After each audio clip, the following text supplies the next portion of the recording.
Mais bon, c'est intéressant de voir, si tu veux, cette évolution vers la monnaie électronique, enfin, du type de société qui commence à faire appel à ces actions électroniques. Et je pense que ça a un futur intéressant et ça peut encore plus démocratiser l'investissement dans les startups, justement. Enfin, c'est mon avis, hein. Ouais, ouais, l'intérêt, c'est que c'est un peu comme du crowdfunding, en fait.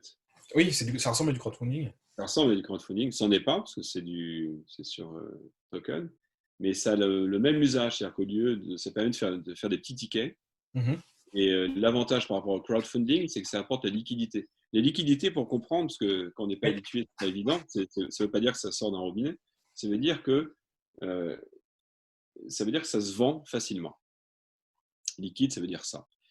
Si vous avez des actions EDF ou Total ou que sais-je, qui sont des sociétés cotées sur le CAC 40, etc., là, en bourse, vous allez toujours trouver un acheteur de votre action.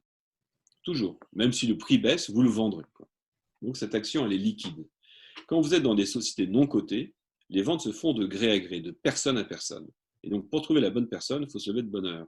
En général, quand vous avez 10% d'une petite boîte d'informatique à Lyon, eh ben, vous restez avec vos 10% et vous êtes heureux si vous avez des dividendes.